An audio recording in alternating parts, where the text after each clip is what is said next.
Hey, Edson, it's Mayor Kevin Zahara with a Town Council update. We had a very busy agenda on Tuesday night, passing our 2022 final budget, $24.8 million in operational spending, maintaining services in our community. This budget deliberation process has been difficult with the inflationary pressures that we're seeing. We're also dealing with approximately $1 million worth of government downloading over the last couple of years. Electricity costs have skyrocketed for the municipality. Increasing by over $200,000. For every 1% of tax revenue that we increase, we bring in approximately additional $114,000. So 2% is just on electricity costs alone. A huge challenge for us. But we worked hard. Our administration worked really hard to reduce expenses where they could. We've had other pressures as well: supplies, goods, labor costs increase, policing costs are increasing. So really a challenging budget. But last night we came up with a budget that I think is prudent. And ensures that we are also looking after our infrastructure needs in our community. Our capital program is quite extensive, including an additional $1 million over and above our normal $1.2 million for road rehabilitation and infrastructure work. So $2.2 million just for that this year. That includes an additional $100,000 of new spending for sidewalk maintenance and repair. Ways Creek Design and Construction. This is an important stormwater management project in our community. So we budgeted funds for that. Upgrades at Vision Park and Glenwood Park. Park Pond fountains will be replaced as well. They've been out of commission because they were damaged. New columbarium, as well as highway crossing lights by the A&W. This has been a topic of discussion in our community, pedestrian safety along the highway corridor. If we wait for the province, it's their highway. They have certain criteria to meet. We could be waiting a long time. So council said this is a priority for us. We need to get some pedestrian crossing lights at that intersection. So we've included funding for that. So what does that mean for your taxes? Because that's what everybody wants to know. So we really worked hard to maintain services in our community, and also realizing that people and our residents and our businesses are struggling with increased costs as well. About just over 2% of our increase has to do with our budget, which is in the range of all the other municipalities out there. As I mentioned, 2% just in electricity costs alone, plus all the other pressures that we are dealing with. If you recall, back in 2020, we reduced taxes by 5%. We did return to a normal level of service back in 2021. However, we did not increase taxes to pay for that normal level of service. Instead, we've been pulling money out of reserves, and we had a multi-year plan to do that.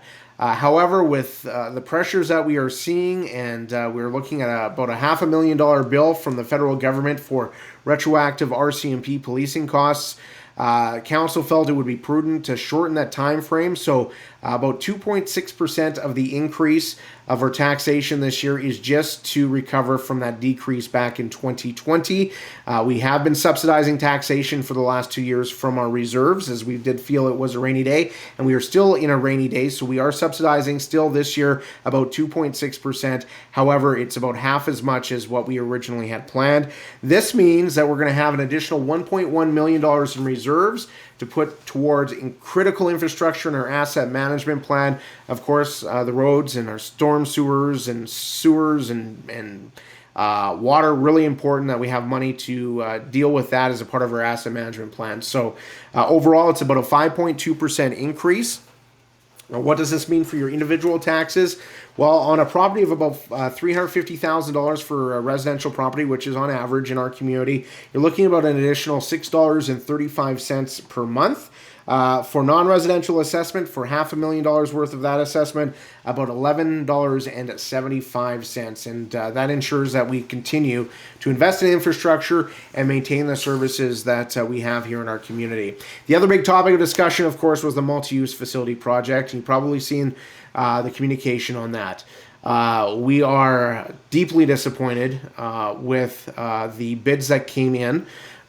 We've been working through this process the last number of months. The bidding process closed, and the firms delivered their bids to us, and they came in at around between $80 and $90 million for construction. Our construction budget was $56 million. As you know, our overall budget was 70. The rest of that budget goes towards things such as the furnishings in the building and some site work and other administrative costs.